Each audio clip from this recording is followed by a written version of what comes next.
아멘. 우리 박수로 하나님께 영광 올려드립시다. 감사합니다. 오늘 시편 65편 1절에서 13절 말씀을 가지고 주의 은택으로 간을 씌우시니라고 하는 제목의 말씀을 나누고자 합니다. 우리는 종종 이런 질문을 할 때가 있습니다. 하나님은 어디에 계십니까? 라고 하는 질문을 할 때가 있죠. 이 질문은 신앙이 없는 사람들이, 또 신앙이 약한 사람들이, 또는 회의에 빠진 사람들이 던지는 질문이 아니라 사실은 우리 모두의 가슴 깊은 곳에서 때로는 조용히 올라오는 아주 근본적인 질문이기도 하죠.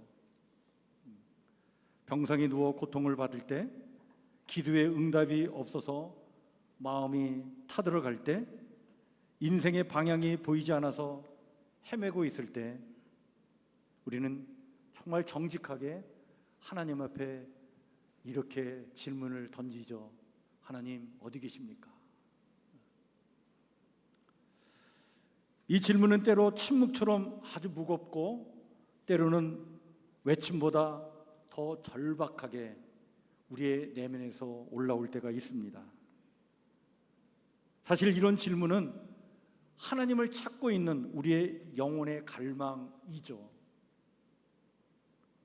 그리고 살아있는 우리의 신앙의 정직한 고백이기도 합니다.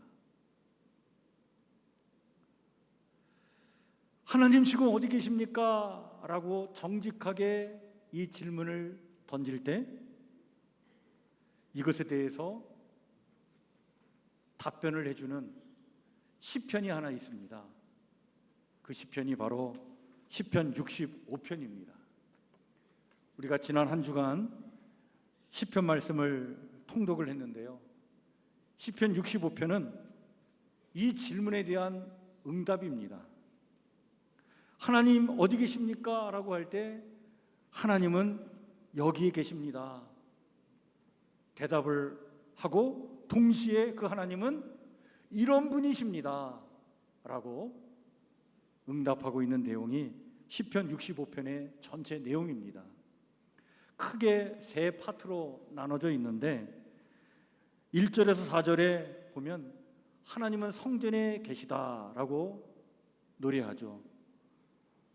그곳에서 하나님은 우리의 찬송을 받으시고 허물 많은 우리의 죄를 또한 덮어주시고 용서해 주시며 예배하는 이에게 복을 내려주시는 분이시다, 이렇게 노래하고 있습니다. 뿐만 아니라 두 번째 파트인 5절에서 8절에 보면 그 하나님은 온 세상에 계시며 정의로 세상을 다스리시고 이 땅의 모든 소유를 잠잠케 하시면서 땅끝과 바다 가운데서도 의지할 수 있는 분이십니다 라고 하는 내용의 노래를 합니다. 그리고 마지막 부분, 오늘 우리가 주로 주목할 부분인데 바로 9절에서 13절까지는 그 하나님은 우리네 삶의 자리, 곧 이 땅에 계시며 친히 땅을 돌보시고 물을 주시며 곡식이 자라도록 하시고는 우리의 지나온 시간들, 그 한 해를 은혜로 간을 씌워주시는 분이시다, 이렇게 노래하고 있습니다. 정리하면 하나님은 어디 계십니까? 라고 할 때 하나님은 지금 성전에, 세상에, 그리고 우리네 삶의 자리에 분명히 계십니다 라고 답해 주고 있는 것이죠.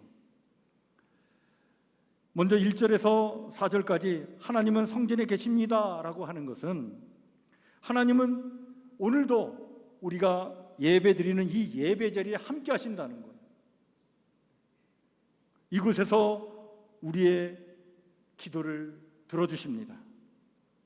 우리의 허물을 용서해 주십니다. 따라서 이런 은혜가 임하는 이 예배 자리를 기억하면서 주의 뜰, 곧 예배의 자리를 사모하는 자는 복을 누리는 자라고 하는 것이죠. 그렇습니다. 여러분, 이 예배의 자리에 함께 하시는 하나님의 은총이 오늘도 우리 가운데 임하고 있는 줄 믿으시길 바랍니다. 하나님의 은총은 예배자의 영혼 속에 충만히 임하는 거예요.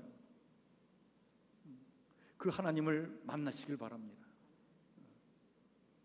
여러분, 우리가 예배할 때 하나님은요, 우리 안에 함께 계시고 우리에게 은혜를 부어주시는데, 그 충만한 은혜가 우리의 영혼 속에 임할 때 우리 안에서 이런 고백이 나오는 거예요. 그 고백을 오늘 시편 65편 4절 끝부분에 보면 이렇게 노래합니다. 주의 성전의 아름다움으로 만족하리이다. 예배 자리에 나와 있는 것만으로도 너무 행복하다는 거예요. 세상이 주지 못하는 만족감을 누리고 있다는 거예요. 그 만족감이 영혼에 충만하게 임하니까 이보다 더 좋고 이보다 더 아름다울 수가 없다. 지금 이 주의 성전에 이 예배 자리에 나와 앉아있는 이 순간, 이것이야말로 너무나 아름답고 너무나 만족스럽다라고 하는 감탄을 하고 있는 거예요. 여러분, 예배 자리에 나와 있을 때 하나님이 우리에게 이런 충만한 은혜를 부어주실 줄 믿으시길 바랍니다. 하나님이 이렇게 우리 가운데 역사하시는 거예요. 어느 교회에 매일 저녁에 일을 마치고 교회에 와서는 조용히 기도하고는 집으로 돌아가는 농부가 있었습니다. 그는 매일 예배당 뒤편에 앉아서 1시간 조용히 앉아 있다가 가는 거예요. 참 힘든 하루의 일과를 다 마치고 집에 가기 전에 교회에 와서 1시간 기도하고 돌아가는데, 근데 집으로 갈 때는 언제나 행복한 얼굴로 가는 거예요. 그래서 이걸 지켜보던 목사님이 어느 날 그 농부에게 이렇게 질문을 던졌다고 합니다. 무엇이 그렇게 행복하세요? 그랬더니 그 농부가 이렇게 대답했다고 하죠. 나는 하나님 바라보고 하나님은 나를 바라보고 이것이 내 하루의 행복입니다. 내 하루의 복입니다. 이것이 너무나 좋습니다. 여러분, 하나님 오늘도 우리를 바라보고 계신 줄 믿으시길 바랍니다. 그 하나님 바라보시고 그 하나님 사랑과 은혜의 충만한 은총을 받으시고 여러분들 참 기뻐하는 이 예배 자리가 되길 축복합니다. 여러분, 하나님은 이 예배 자리에 우리와 함께 하셔서 우리의 기도를 들으십니다. 우리의 허물을 덮어주십니다. 용서해 주십니다. 예배하는 이들에게 복을 내려주십니다. 하늘의 평안과 기쁨으로 우리의 심령을 충만케 채워주실 줄 믿습니다. 우리가 이 세상은 참 부족함이 많은 세상이지만, 그런데 우리가 이 자리에 오면 하나님은 충만한 만족감으로 우리의 심령을 채워주시는 줄 믿으시길 바랍니다. 그렇게 올 한 해의 절반을 함께 해주셨습니다. 그리고 올해 남은 절반도 그렇게 우리를 이끌어 주실 줄 믿으시길 바랍니다. 여러분, 이런 은혜가 늘 교회에 이 예배 자리에 임하기 까닭에 여러분 예배 자리를 사모하시길 바랍니다. 두 번째 5절 8절에 보면 하나님은 온 세상에 계십니다 라고 말을 하는데, 이것은 여러분 하나님은 단지 이 예배의 시간, 이 예배의 자리에만 또한 제한되지 않는다는 거예요. 하나님은 온 세상의 주권자로 역사의 한가운데 또한 계시는 분이십니다. 이것을 시인은 5절에서 이렇게 노래를 하죠. 우리 구원의 하나님이시여 땅의 모든 끝과 먼 바다에 있는 자가 의지할 주께서 의를 따라 어미하신 일로 우리에게 응답하시리이다. 하나님의 역사는 경계를 초월합니다. 인간의 문명이나 이념, 국가나 제도를 초월하여 온 세상의 주권자로 이 땅을 다스리시는 거예요. 하나님께서 어미하신 일로, 즉 두려운 일로 응답하신다라고 하는 이 말은 그분의 그 역사하심, 다스리심, 통치하심이 경외심을 불러일으키는 압도적인 능력으로 우리 가운데 임한다는 겁니다. 그래서 6절, 7절에 계속 이렇게 노래를 하죠. 주는 주의 능력으로 산을 세우시며 권능으로 띠를 띠시며 바다의 설렘과 물결의 흔들림과 만민의 소유까지 진정하시나이다. 하나님은 혼돈 위에 질서를 세우시는 분이십니다. 하나님은 바다의 거친 파도처럼 출렁이는 민족의 소유와 역사 속의 혼란을 잠잠케 하시는 분이십니다. 지금도 세계 곳곳에서 전쟁과 분열, 불안과 공포가 가득하지만 하나님은 여전히 그 모든 역사의 한복판에서 그 소용돌이를 다스리시는 주님이십니다. 그분은 고요한 아침처럼 찬란한 석양처럼 세상에 평화와 안정을 주시는 분이십니다. 그래서 시인은 이렇게 노래합니다. 8절입니다. 땅끝에 사는 자가 주의 징조를 두려워하나이다. 주께서 아침 되는 것과 저녁 되는 것을 즐겁게 하시나이다. 여러분, 이것이 얼마나 위로가 되는 표현인지 몰라요. 세상이 참 어지럽고 복잡해 보일지라도 그 가운데에도 두려워하는 마음, 경외하는 마음을 주시고 하루의 시작과 끝을 주관하시고 하루를 즐겁게 살아가도록 인도해 주신다는 거예요. 하나님이 이렇게 역사하신다는 거예요. 우리의 삶이 어디에 있든, 그것이 병실이든 일터이든 골방이든 광야이든 하나님은 거기에도 계십니다. 그것을 경외의 자리로 채우시고 아침 저녁을 평화롭게 열어주시는 거예요. 한 아이가 바닷가에서 조개 껍데기를 주우면서 할머니에게 이렇게 물었다고 하죠. 할머니, 하나님은 어디에 계셔요? 그러자 할머니가 아이의 손에서 조개 껍데기를 하나 받아들고는 이렇게 말했다고 합니다. 하나님은 너처럼 작고 귀한 것을 찾는 그 아이의 마음속에 있지. 그리고 이 바다의 물결 속에도 저 산 위의 구름에도 하나님은 숨지 않으시고 드러나 계신단다. 여러분, 그렇습니다. 하나님은 숨어 계시는 분이 아니십니다. 우리의 삶의 깊은 곳에서 또 세계의 흐름 속에서 또 격동의 사건과 시간 속에서도 하나님은 아름다운 질서를 만들어 나가시는 분이에요. 그렇게 드러내시면서 일하시는 분이십니다. 그렇습니다. 그렇게 하나님의 숨결 속에서 여러분, 올해의 절반을 우리가 살아왔습니다. 남은 한 해의 절반도 그렇게 하나님이 인도해 주실 줄 믿습니다.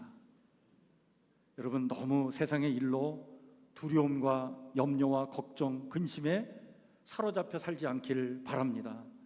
역사를 주관하시는 하나님의 능력의 손이 우리를 붙잡고 있으니 그 능력의 손 굳게 의지하면서 힘있게 용기 있게 살아가시기를 축복합니다. 오늘 우리가 좀 더 주목하려고 하는 것은 9절부터 13절인데 이 마지막 부분에서는 하나님은 땅에 계십니다 라고 이야기하고 있죠. 이것은 지금 우리가 밟고 있는 이 땅, 우리가 살아가는 삶의 현장 한가운데에 하나님은 여전히 일하고 계시다는 거예요. 그것을 9절에서 이렇게 표현합니다. 주께서 땅을 돌보사 물을 대어 힘이 윤택하게 하시며. 여러분, 이 표현은 이 땅이 풍성해지는 근본적인 이유는 하나님의 돌보신 때문입니다 라고 우리에게 증언해 주고 있는 겁니다. 하나님은 농부처럼 땅을 사랑스럽게 어루만지시고 강의 물줄기처럼 은혜를 끌어오셔서 메마른 우리의 삶을 적셔 주시는 거예요. 그래서 이어지는 말씀에 이렇게 표현하죠. 주의 강에 물이 가득하니 담비로 부드럽게 하시고 싹에 복을 주시나이다. 하늘에서 내리는 물을 말하는 것뿐만 아니라 사실은 하나님의 풍성한 은총으로 우리의 삶을 채워주시는 것을 이렇게 지금 노래하고 있는 거예요. 은혜가 가득 찬 강에서 흘러오는 물처럼 그것이 우리의 삶에 흘러내려오는데, 그것이 기름방울처럼 흘러내려서 흔적을 남겨준다는 거예요. 그것이 고랑을 평탄케 하고 곡식을 자라게 하면서 삶의 굳은 땅을 부드럽게 만들어 준다는 거죠. 그러면서 오늘 시인은 11절에 이런 아름다운 고백을 합니다. 여러분, 오늘 이 11절은요 시편 65편의 크라이막스예요. 절정이에요. 이렇게 표현하죠. 여러분, 이 표현을 한번 우리 같이 읽을까요? 시작. 주의 은택으로 한 해를 관 씌우시니 주의 길에는 기름방울이 떨어지며. 여기 은택은요 하나님의 사랑과 자비, 그 깊은 선하심을 말하는 거예요. 그 은택으로 한 해를 간 씌우셨다는 것은 하나님이 우리의 시간에 존귀와 아름다움을 덧입혀 주셨다는 뜻입니다. 하나님은 우리의 삶에 시간의 왕관을 씌워 주시는 거예요. 때로는 지치고 어지러운 날들도 있었고 눈물과 무거운 짐이 많았던 절반의 한 해일 수도 있지만, 하나님은 그것조차 영광스럽게 감싸 주셔서 은택을 입은 영광의 시간이 되도록 복되게 해주신다는 이야기입니다. 그뿐만 아니라 그분은 우리의 삶 속에 늘 동행해 주시는데, 그 동행해 주는 주의 그 길에는, 그 발걸음에는 기름방울이 떨어지게 하신다는 거예요. 하나님의 은혜로 우리의 삶의 자리에 남겨진 흔적을 말해주고 있는 겁니다. 여러분, 이 기름방울은 때로는 회복의 은총이었고, 때로는 위로였고, 때로는 우리가 알아차리지도 못하는 은밀한 손길이었죠. 하나님의 은혜는 크고 눈부시게 임하기도 하지만 대개는 이렇게 기름방울처럼 조용히, 그러나 반드시 우리의 삶의 자리 위로 떨어지고는 그 은혜의 흔적을 남겨주는 거예요.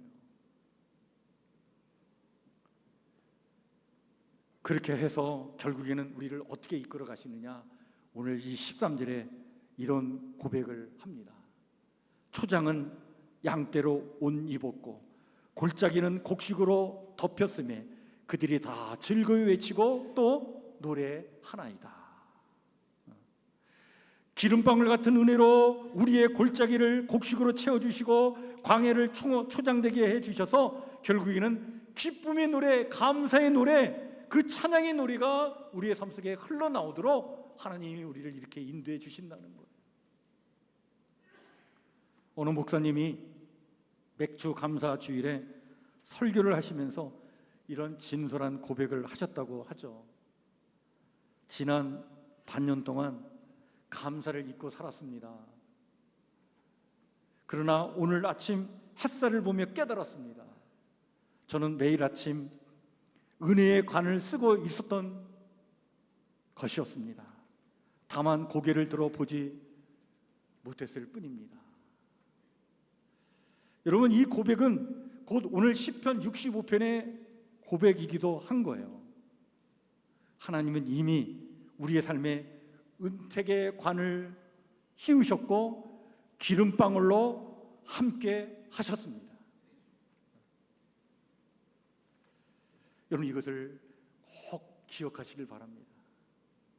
오늘 이 시편 65편은 우리에게 매우 명확한 메시지를 던져주죠. 그런 의미에서 특별히 오늘 9절에서 13절 말씀을 통해 세 가지 메시지를 준다고 봅니다. 첫 번째는 뭐냐면 감사로 한 해의 절반을 돌아보라, 우리에게 이렇게 말씀해 주고 있는 겁니다. 여러분, 우리의 삶은 참 바쁘게 흘러가요. 그러다 보니 감사를 놓치고 살 때가 너무나 많아요. 그리고 감사를 또 미루기도 합니다. 그런데 이렇게 감사를 놓치고 미루다 보면 더 값진 하나님의 복을 놓칠 때가 있어요. 그러나 감사로 우리의 삶을 돌아보면 여러분, 주의 은택으로 한 해를 간 씌우셨다라고 하는 사실을 알게 되고, 때로는 바쁘게, 때로는 싱겁게, 때로는 눈물로 지금까지 걸어왔지만 그럼에도 그 모든 길 위에는 하나님의 기름방울 같은 은혜가 있었다는 사실을 우리가 알게 됩니다. 여러분, 이것을 돌아보는 것이 너무나 소중합니다. 두 번째는요, 은혜의 흔적을 오늘의 삶 속에서 찾으라 라고 우리에게 말씀해 주고 있습니다. 여러분, 하나님의 기름방울 같은 은혜가 있었다라고 하는 이 표현은 하나님께서 지나가신 자리마다 은혜의 흔적이 남아있다는 거예요. 조용히, 그러나 분명히 떨어진 그 기름방울, 그 은혜의 흔적을 찾아내는 영적인 감각과 시선이 우리에게 필요합니다. 이것은 앞으로 우리가 살아갈 인생길을 더욱 용기 있게 열어가고 힘 있게 열어가는 데 있어서 너무나 중요한 우리의 영적인 자산이 되기 때문에 여러분, 이것을 찾는 게 중요한 거예요. 하나님의 은혜의 흔적을 간직한 성도들은요, 힘들고 어려운 일이 있어도 그것 때문에 절망하지 않습니다. 그 힘들고 어려운 자리에 또 기름방울을 부어주실 하나님, 은혜의 흔적을 남겨주실 하나님을 소망하면서 그 고난과 힘겨운 자리를 이겨낼 수 있는 거예요. 은혜의 흔적을 오늘의 삶 속에서 찾길 바랍니다. 그리고 마지막 세 번째, 남은 한 해의 절반을 더욱 기쁨과 감사의 찬양으로 걸어가라, 이렇게 우리에게 일러주죠. 여러분, 오늘 시편의 이 마지막은요, 기쁨의 찬송으로 가득 차 있는 내용이에요. 다시 한번 우리 13절 말씀, 우리 한 목소리로 한번 같이 읽을까요? 시작. 초장은 양떼로 옷 입었고 골짜기는 곡죽으로 덮였음에 그들이 다 즐거이 외치고 또 노래하나이다. 그렇습니다. 여러분, 하나님의 은혜는 우리의 삶 속에 이런 기쁨과 감사의 찬양 노래가 넘쳐나도록 그런 능력으로 나타나는 거예요. 하나님의 은혜는 이런 능력으로 우리 가운데 임하게 될 줄 믿으시길 바랍니다.